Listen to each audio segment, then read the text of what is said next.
बहुत समय पहले जब भारत अनेक छोटे छोटे राज्यों में बटा हुआ था, तब एक ऐसा युवक जन्मा जिसने पूरे भारत को एक सूत्र में बांध दिया। उसका नाम था चंद्रगुप्त मौर्य।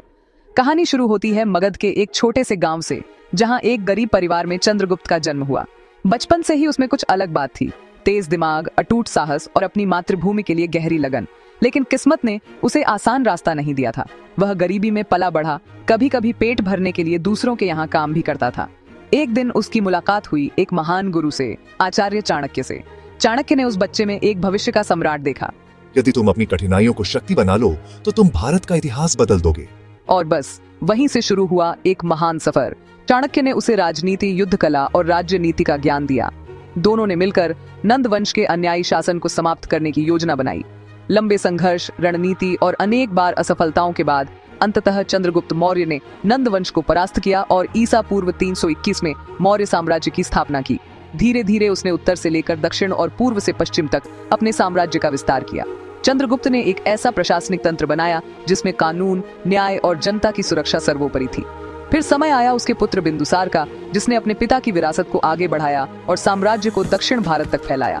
लेकिन असली इतिहास तब बना जब बिंदुसार का पुत्र अशोक सिंहासन पर बैठा। अशोक एक वीर और महत्वाकांक्षी राजा था। उसने प्रारंभ में कई युद्ध लड़े और सबसे बड़ा युद्ध था कलिंग युद्ध। उस युद्ध में हजारों लोगों की मृत्यु हुई।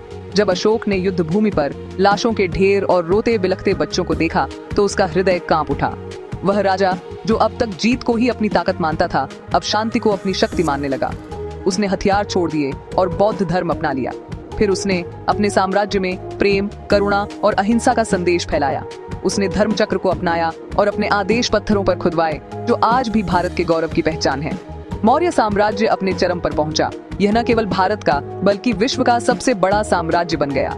एक गरीब बालक जिसने कभी भोजन के लिए संघर्ष किया था, वही भारत का पहला महान सम्राट बना। उसकी कहानी यह सिखाती है कि गरीबी, असफलता या कठिनाई किसी की नियति तय नहीं करती। दृढ़ निश्चय और परिश्रम ही नियति बदलता है। पर समय के साथ मौर्य साम्राज्य धीरे धीरे कमजोर पड़ गया, पर इसकी विरासत आज भी भारत के इतिहास में अमर है। एकता, करुणा और न्याय की विरासत। और आज, जैसे उस समय चंद्रगुप्त ने अपने संघर्षों को जीत में बदला था, वैसे ही आज भी कोई न कोई अपने जीवन में संघर्ष कर रहा है। आपकी छोटी सी मदद किसी की जिंदगी बदल सकती है।